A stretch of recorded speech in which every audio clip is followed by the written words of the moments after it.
Hello everybody and welcome back to the channel. My name is Brianna and this is 4 Paws in a Book. I make bookish videos over here on my little corner of the internet, so if that's something that you're interested in, make sure that you hit the subscribe button down below.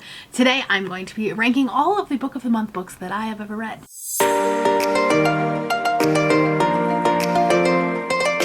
I know this seems like a weird video to do, and it kind of is. It's a weird time of the year, but we're just gonna go with it. If you don't know, I am a co-host for the Get a Clue Readathon that is hosted by Rainy over at Rainy Blue Reads. I'll link the announcement video down below, but I am a co-host for Professor Plum's team along with Leandra. I'll have her linked down below. And one of the bonus prompts where you can get extra points for your team is to read a book that was a Book of the Month book. Now, even if you are not a Book of the Month subscriber or your country does not have Book of the Month, you can still read these books. You can read your own copy of it. As long as a book has been selected by Book of the Month as one of their selections, you can use it for those bonus points. I have been a subscriber for Book of the Month since like 2018. It's been a really long time, off and on, and so I have a lot of books to talk about today. We are going to do this kind of rapid fire because this is the second time I'm filming this and my footage got corrupted the first time, so we're trying it again. So with that said, let's talk about the 5 different rankings that we're going to be doing. I couldn't just give like 1 star to 5 star.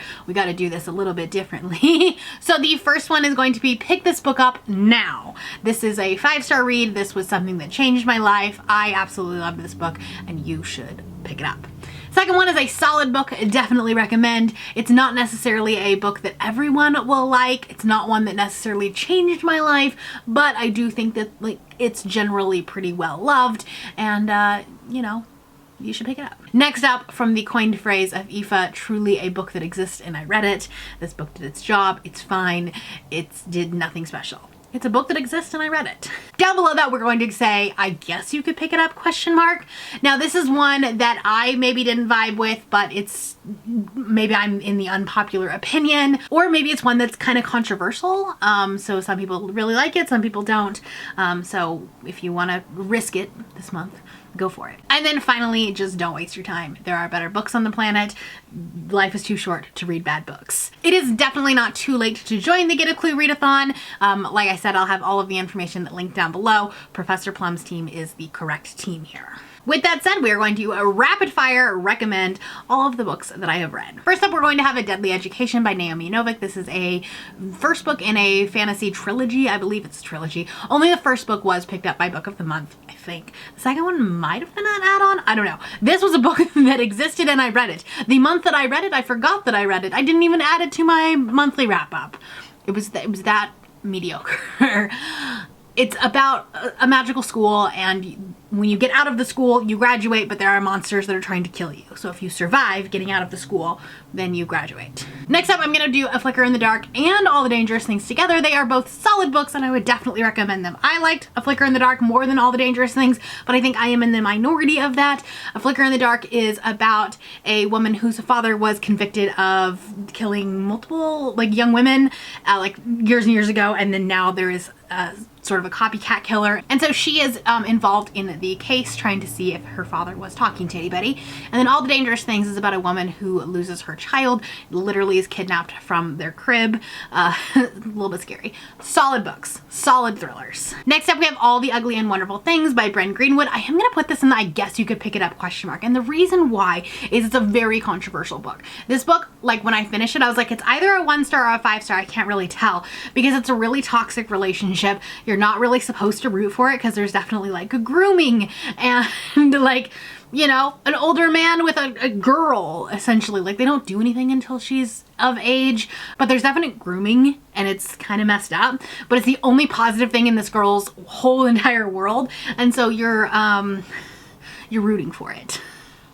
It's really messed up. So I really liked it, but that was back in 2018, and so I don't know if it's something that like people still like. I don't know. All right, and then An Absolutely Remarkable Thing by Hank Green. I'm putting this book in the pick this book up now. Only the first one was picked up for Book of the Month. The second one was not, which is a bummer because now my books don't match. But this is the first book in a like contemporary sci-fi duology about a girl who finds this statue in New York City, and like it's right outside of a Chipotle, and then she ends up going viral because she posted a video about it, and like it goes viral. It was really good. Next up, we have An Anonymous Girl by Greer Hendricks and Sarah Pekkanen. I'm gonna put this one in a solid book. However, I'm using the caveat of like, I read this as a baby booktuber and I don't necessarily stand by this recommendation anymore for the sole reason of I've read a lot of thrillers since then.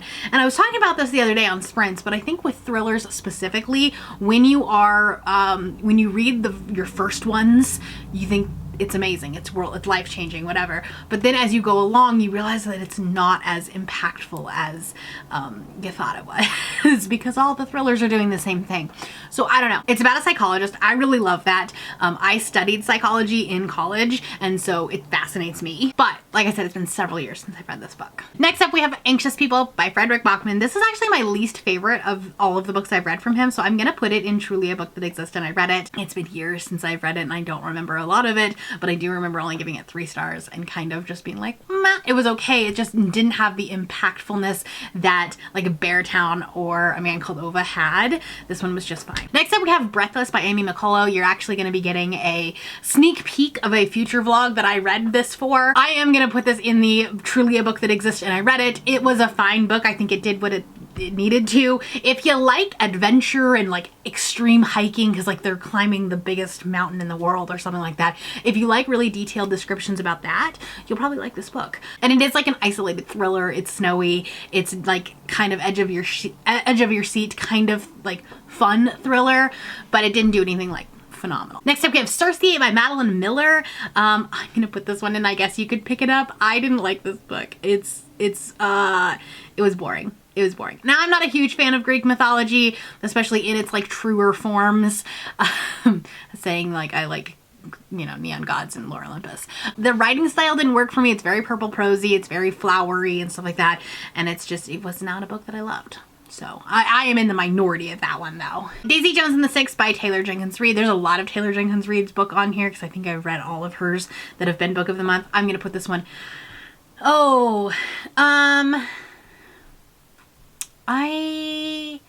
gonna put this one in a solid book, and the reason why is because I think that it only works as an audiobook. I think if you're reading it physically, it doesn't work as well. It's not as strong of a book, but the audiobook has a full cast narration. It's about a band in the 70s and like why they broke up and kind of just like recounting their history.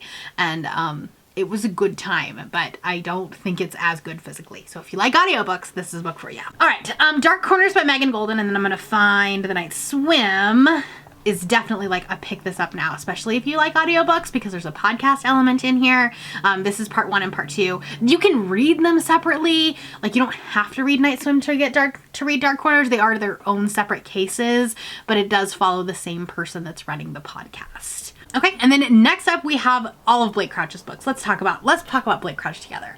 Dark Matter is by far my favorite one of his. It's about a man who wakes up and has no idea what's going on in his life. His wife is different, his life, his like, you know, job is different, everything is different than what he remembers. And so he has to kind of like work through that. That one is my favorite of his, but Recursion is also a fantastic book. And this one deals with like different memories and like people having 2 different memories of the same exact like moment in time. They always say that like your first Blake Crouch is your favorite one, and I think that for me that is true. Dark Matter was the first one that I read. And then let me find Upgrade in here. We're gonna put this one in the solid book. I gave them all 5 stars, but Upgrade was my least favorite of them, and it's kind of like, I don't know, it started to get redundant. He does write the same kind of characters, so I definitely wouldn't read all 3 of them back to back. He kind of writes the same type of character. So still a solid book. This one deals with like DNA manipulation. It's a little bit more science heavy, but they're still like thrillers. Final Girls by Riley Sager is the only Riley Sager book that I actually DNF'd. And so I don't think you should waste your time. It's his debut, and you can tell it's not great. I figured out the plot within like 30%, was so bored. Went and looked up a spoiler, realized I was correct, got mad that I was correct, and DNF'd the book. So, yeah, just don't worry. There are better Riley Sager books. The Firekeeper's Daughter by Angeline Boley. If you like YA fiction, this is definitely a solid book. It was beautifully written. It's from an indigenous author. I want to say it's the Ojibwe tribe, but it's been a year or so since I've read this book, so I could be wrong about that. but like I said, doing this rapid fire. It's kind of a YA thriller. This girl is working undercover with the police to figure out like a sting operation in her school. There's like drugs being dealt around the school and they're trying to figure out who it is that's doing that. And it was really, really beautifully written, especially for a debut. Then we have Get a Life, Chloe Brown by Talia Hibbert. You know I'm going to put this one in the Pick This Up Now. This is the first book in the Brown Sisters trilogy. It is the only one of the 3 that got picked up a buy book of the month, but you should definitely read this one if you haven't already. Girl A by Abigail Dean. Please don't waste your time. It is terrible. It's boring. I thought it was going to be about a family getting out of a cult, and it kind of is, but like afterwards, like they're already out and they're kind of like they have to go back in and like deal with their mother had passed away, and so they have to like deal with all of that stuff. And it was just like really boring, and it's also told out of a linear timeline, and I DNF'd it. Golden State by Ben H. Winters. Also, don't waste your time. And I did finish this one, and it was terrible, and I hated it, and it does not answer a lot of questions. If this was the first book in a series, I would actually really have enjoyed it, because I think you could have expanded on the world a lot, but it was a 230-page standalone dystopian, and those words should never be in a sentence together, because you have to create this whole world, and they kind of did, but not very well. Head Over Heels by Hannah Orenstein is a very solid romance. It's about 2 gymnastics coaches that have a relationship together while they are coaching this like Olympic protege. It was really good. She is a former gymnast. There's a lot of talk about like body dysphoria and body issues as a former gymnast, and it hit really close to home as a former gymnast.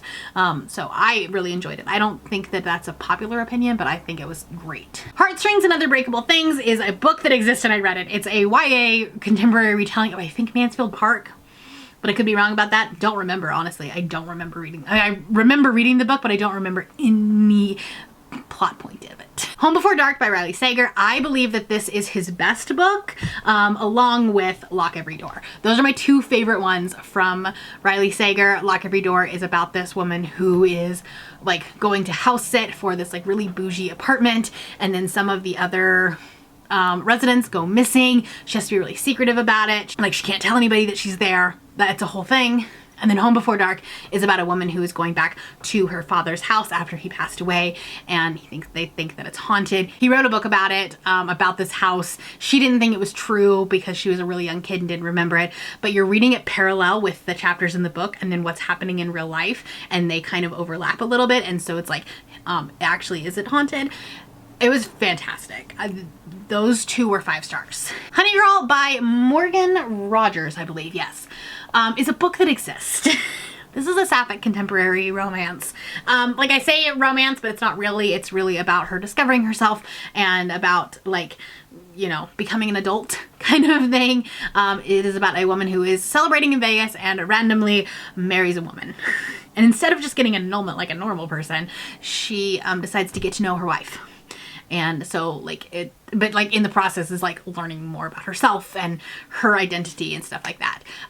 There's a really interesting intersection between being a woman of color, being a queer woman, and then also being a woman in STEM.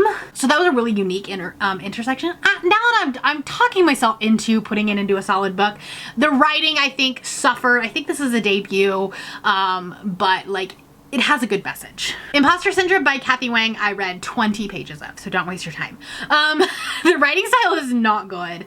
I was buddy reading this with a friend, and she finished it in an afternoon and was like, it's 2 stars. And I was like, I don't want to read it. So I just, yeah, the writing style was so bad. And the chapters were very choppy. Same thing with The Last Equation of Isaac Severy. I'm gonna say don't waste your time. I DNF'd it.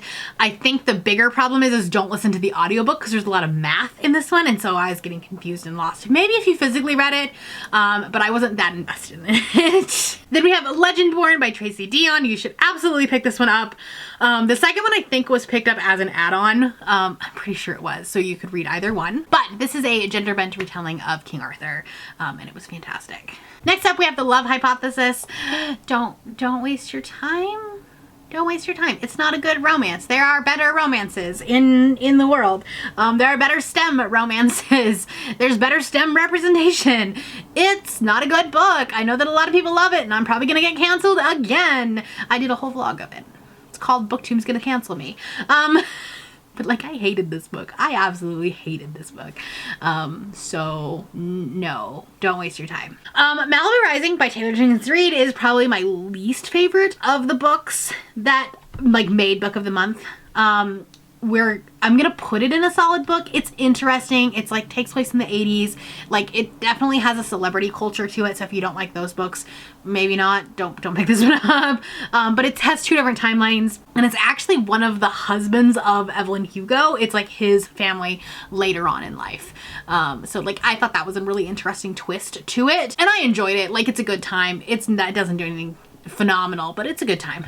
But while we're talking about it, go pick up Evelyn Hugo. I understand there are criticisms of this book. They are valid concerns, but this book has such a special place in my heart. It is the reason I came out as bisexual.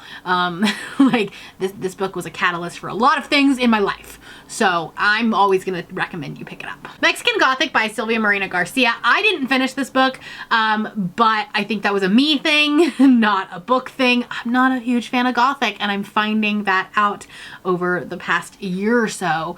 And yeah, it was all the writing style. I was really, really bored of this book. And it just wasn't working for me. So like, if you like Gothic kind of horror-ish books, this might work for you, but for me it did not. Next up, we have No Exit by Taylor Adams. This is a fantastic winter thriller. It takes place solely at a rest stop in Colorado in the middle of a blizzard, and this woman walks by a van, sees a child in a dog crate in the van, like tied up, and then has to go into the rest stop and try to figure out what's going on. And there's some body horror, there is some like almost slasher adjacent type behavior going on. This was fantastic. It, like, edge of your seat the entire time. On the Come Up by Angie Thomas. I'm putting this one in the solid book. This is my least favorite of the three of Angie's books. It's the only one I think that made book of the month, interestingly enough. And I think it's done really, really well. The book is phenomenal, but it's my least favorite of the three. Then we have Our Kind of Cruelty by Araminta Hall. Don't waste your time with this. We do not stand books who use mental health as a plot twist in a thriller. And that's what this book did. And I'm not here for that. Then we have Project Hail Mary. This is a book that exists. Like, I didn't love this book. I gave it 2.5 or 3 stars. I can't even remember. Like, it was too long. We were in an annoying person's head, and I wasn't here for it. Next up, we have Red Clocks by Linny Zumas. Sorry, there's like a bug that's flying around my head, and it's really annoying. I'm gonna put this in a solid book. Now, I loved this book. This was fantastic, but it is very close to home, especially when it comes to Roe v. Wade and some of the conversations. Like, it's all about, it's like a near future Handmaid's Tale kind of thing. And so if you're not in a good headspace, don't pick this up because it will trigger you. Still Lives by Maria Hummel. I mean, I guess, no, just don't waste your time. It's not a good book. It's boring. Like, it didn't do anything offensive, but it's just boring, right? It's like very literary, hoity-toity, bougie type thing. Like, it takes place at an art museum, and I honestly don't remember much about this book. So there's that. I was reading it for These Books Will Self-Destruct, and I should have just let it self-destruct. Survive the Night by Riley Sager. I want to put this in. I guess you could pick this up, but I really think it goes in the don't waste your time. And the reason for that is that the first probably 3/4 of this book is actually really good. It's like popcorn type thriller. It's, you know, enjoyable. It's fast paced. And then the end, they make a choice that is like the dumbest choice in thriller history. And it made me so mad. So if you don't want to be mad, don't pick this book up. Then we have The Sweetest Remedy. I'm going to put this in a book that exists, and I read it. And for the sole reason of it was mismarketed.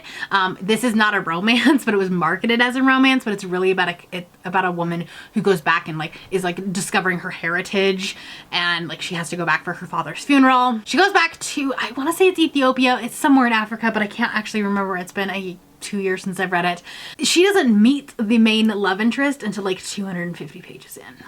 Next up, we have Tastemakers by Mayuk Sen. I didn't rate this, but it's like, it is a book that exists and I read it. Like, it's not something that I am going to look back on and reflect on and reread or research or anything like that. I also questioned the choice of using Julia Child as one of the immigrant women who revolutionized food in America. Because like, yeah, she did, but also she stuck out like a very white person. among the other immigrants that they were talking about, because everyone else was a woman of color, and then there's Julia Child, and I don't know, it just felt weird. The Book of Essie is a solid book for sure. If you are hooked on shiny happy people or the, like, you know, the Duggars, things like that, this book kind of goes into that, and like it's kind of a fictionalized version of the Duggar family. So if you like that, that's kind of the same thing. The Book of Longings by Sue Monk Kidd is also a really solid book. It is about like the life of Jesus between, like, in the silent years between like 12 and 30, like, so, you know, when he was in his 20s, but it's told from the perspective of a woman who's in love with him, and is a feminist, and I thought that was a really interesting and unique way to go about that story. So even if you're not religious, you actually still may enjoy this. I don't think it like tried to lean into a religious aspect of it. It's like more of a historical text. Then we have The Bride Test. Actually, I'm going to put all of them up here. I'm going to put The Kiss Quotient and The Heart Principle in books that you should pick up. However, The Heart Principle does talk in depth about losing a parent as well as taking care of a parent as they are deteriorating in health. So like be in a good headspace for it because it's very raw. And then The Bride Test I'm going to put in solid. I don't think that it's like, I think it's the weakest one of the three. And I think it's just because I didn't like the characters as much as I did in the other two. The Collective by Allison Galen is a book you should pick up right now. It's such a fun thriller. It's a very feminist story. It's about a woman whose daughter was raped and left for dead, and the man kind of got away with it and didn't have to go to jail or anything like that. And so she finds justice another way, a less legal way. Next up, we have The Dinner List by Rebecca Searle. I guess you could pick it up. It's kind of boring. It really is. I actually don't remember much of it. It's like about this like idea of like, you know, you can bring 7 people to dinner, dead or alive, and like that kind of rhetorical question. The Ex-Hex by Erin Sterling I think was a very solid book if you're in the mood for witchy romances. That one was really, really good. However, the sequel to it, The Kiss Curse, was not as good. It was a little bit boring, and the characters were like, I don't know, kind of stupid. We're being 100% honest. Next up, we have The Guest List by Lucy Foley. I am gonna put this in a book that exists, and I read it. I read this at the beginning of COVID, and so like there was probably like a little bit of that as far as like I didn't love this book. It took me a long time to read because obviously it was like March of 2020, but it's very Agatha Christie-esque, and I've found that I don't necessarily like that style of book. And it's like you find out that there is a dead body, and then you kind of go on throughout the whole book, and it kind of goes back in time where you're trying to figure out who the dead body was, and then B, who murdered that person. If you like those types of stories, I think this is a good book. For me though, it was a book that existed, I read it. The House Across the Lake, I'm gonna put this one in. I guess you could pick it up for the sole reason of it goes off into left field. Halfway through the book. I did not like it. I gave it 2 stars. Did not like it at all. But I think that some people did like it. Some people had a good time with it. Like, it is bonkers. There's no logic. No logic to that book. Now, The Invisible Life of Addie LaRue, on the other hand, you should pick this one up now. This is a beautiful story about a woman who, or a girl, who makes a deal with the devil, and then essentially she is like, nobody remembers who she is, and then one day in present day, so 300 years later, someone notices her and remembers her. So trying to figure out that whole thing. The Kingdom of Back by Marie Lu. I think it's a book that exists and I read it. I don't remember anything about this book. It's about like Mozart's sister, but then also like Faye. I don't know. It was kind of a mess. The Last Tale of the Flower Bride by Rashawn Choksky. I'm gonna put this one, and I guess you could pick it up. Like I didn't like it, but I have realized that like magical realism is not necessarily a genre that I prefer. Because it's like there's this magical world, but then also they're talking about the stock market, and it felt so weird. And this is also a very flowery book. So if you like that type of style of writing, go for it. I didn't enjoy this one. The Last Time I Lied by Riley Sager is a book that exists, and I read it. This one is like very middle of the road. It's very campy. It takes place at a summer camp. See what I did there? But it also lacks a little bit of logic. The Last Word by Taylor Adams is a very good book. It's a solid book. It's about a woman who writes a 1-star review on a book, and then the author is not happy about that. And you know, she's also like on this secluded island, I think in Portland or like in Oregon somewhere. And it's creepy. It's creepy. It's not as good as No Exit, but it is still pretty good. The Office of Historical Corrections, I think, is a book that existed. I read it. There were some, like, this is a collection of short stories. First off, I'm not a huge fan of short story collections. There were some short stories in this collection that were really good. But then there were others that, like, I don't even remember. So as a whole, I think we're gonna just put this in a book that exists. The only one left by Riley Sager, I think, is his this is the last one I have yet. Yes. It's his newest book. It's the one that came out this summer, and it is a solid book. This is fantastic. It's about a woman who was accused of murdering her family way back in the day. No one could like get enough evidence to actually convict her. So she kind of just became a hermit. And then a young woman has to go up to her mansion to like care for her, like as a like home hospice care type of thing, and secrets get unfolded. These Violent Delights by Chloe Gong is definitely a book that exists, and I read it. It's like a Romeo and Juliet retelling, but in 1920 Shanghai. If you think that sounds cool, go for it, but I was bored. The Silent Patient by Alex Michaelides. I'm gonna use the same logic for this one that I used for An Anonymous Girl. I read this years ago, and I was absolutely flummoxed.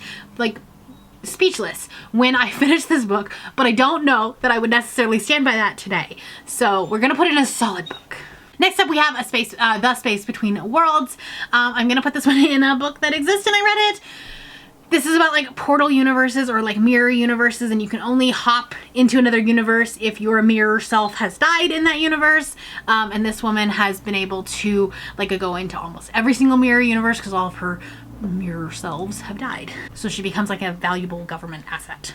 All right, we're almost done. I have to start sprints in 20 minutes. The Sundown Motel by Simone St. James is a book that exists, and I read it. All of her books are books that existed, and I read them. Well, I haven't read all of them, but I'm done with her. This has a dual timeline between like I think 1980s and the present day, but like the ending was just so lackluster and mediocre that it was so disappointing by the end. Then The Turn of the Key, same thing, a book that existed, and I read it. I am in the minority of this. I could even put it down one. Really. I didn't like this book. It's about a smart home and a woman who goes to nanny for said smart home, or for the family. And the whole time I'm just yelling at this woman being like, you should never be around kids. You're a terrible nanny. That's all I could think about in this book. The Vanishing Half by Britt Bennett is a very solid book. I wish that it would have focused on some things a little bit more and some things a little bit less, because like I don't think we ever got like a full and complete story. We got a lot of like little tidbits of things, if that makes sense. But overall, well-written story. Turtles All the Way Down by John Green. We're gonna put this in a solid book. Would I read it today? No. But it is probably my favorite of John Green's books. So if you like YA contemporary, that is a good one. Vladimir by Julia May is so boring. I thought it was gonna be like this dark academia type book, and it's really just rich people problems and like having an affair, and like it's just like I don't care. I did not care about this book. Also, the cover's terrible. And then we had Well Met by Jen DeLuca. I'm gonna put this in, I guess you could pick it up. I didn't like it, but that's just because I didn't like the male main character. I thought that he was a bit of a douche, and so I never, like, it was supposed to be a hate to love, but I never like got past that hurdle of like, oh, he is a redeemable character. He was really just an asshole the whole time. When Katie Met Cassidy by Camille Perry. Don't waste your time. This has so many terrible queer stereotypes in it that it's like offensive. Like every lesbian stereotype you could think of is in this book. It's so bad. With a Fire and High by Elizabeth Acevedo. Again, like if you like YA contemporaries, I think this is a really good one. I don't think I would ever reread this book, but like when I read it, I enjoyed it. But then Yes, No, Maybe So by Becky Albertalli and Aisha Saeed. A book that exists. It's a YA contemporary. That is what it is. I honestly, like, I read it so long ago that I don't remember what it's about. So I can't recommend it to you, but like, Maybe if you like YA contemporaries. Anyways, that is all of the Book of the Month books that I've read so far. I still have a lot on my TBR shelf, so I'll definitely be trying to read more of them this month. Let me know down in the comments below your favorite Book of the Month book, if you have read any of them, or if you have Book of the Month. If not, let me know which one of these is your favorite. And if you're not feeling chatty, do the like detective or the magnifying glass emoji for the Get a Clue Readathon. That's all I have for you today. If you're new here and you have not subscribed, there's a little button that you can do so down below the video. If you'd like to hang out with me more, the links to my Instagram, Goodreads, Twitter, and my Patreon are linked in the description below. Thank you for watching, and I will see you next time. Bye!